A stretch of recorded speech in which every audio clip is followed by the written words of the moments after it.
Gracias a la labor de los discípulos de Jesucristo, el cristianismo salió de Judea, extendiéndose por Oriente Medio y por el Mediterráneo romano. Aunque estas primeras comunidades se enfrentaron a diversas persecuciones, la religión no paró de crecer en número de seguidores, y ya desde el principio traspasó las barreras del judaísmo. Muertos los apóstoles, comenzó a formarse una primera jerarquía eclesiástica, a la vez que iban surgiendo diversas corrientes teológicas dentro de la propia religión. Algunos historiadores sugieren que detrás de su éxito estuvieron las ideas teológicas de la resurrección y la inmortalidad del espíritu, mientras que otros lo achacan a su labor con los pobres.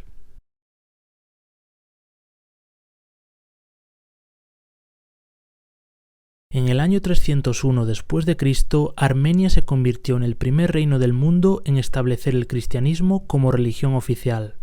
San Gregorio convenció al rey Tiridates III de que se convirtiese al cristianismo, siendo este el primer soberano que se propuso convertir a su pueblo.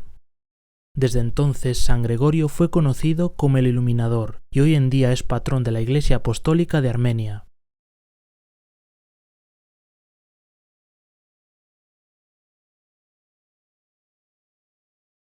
Poco después de la conversión de Armenia, la persecución de los cristianos en el Imperio Romano llegó a su fin, y el apoyo a la nueva religión creció entre las élites. Fue durante el reinado de Constantino, cuando la tolerancia religiosa se hizo oficial a través del Edicto de Milán. El propio Constantino había tomado contacto con la nueva religión a través de su madre Helena.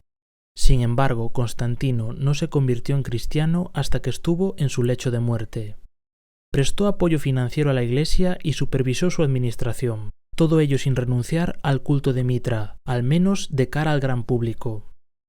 El Edicto de Milán marcó un antes y un después en la historia cristiana.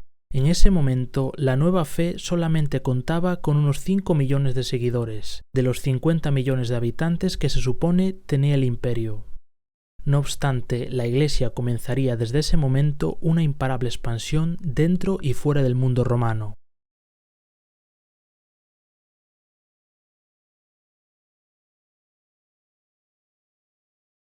El siglo IV fue testigo también del alzamiento de una nueva rama del cristianismo, el llamado arrianismo.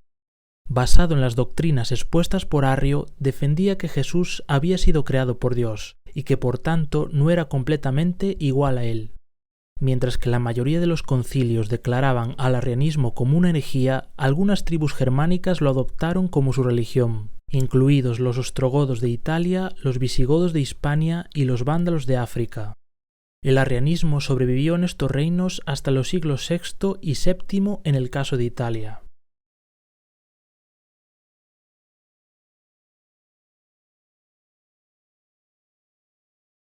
Incluso durante los primeros tiempos de la cristiandad, el obispo de Roma reivindicaba ser la cabeza de la Iglesia, aunque no está del todo claro hasta qué punto el resto del mundo cristiano lo aceptaba o qué implicaciones prácticas tenía esto.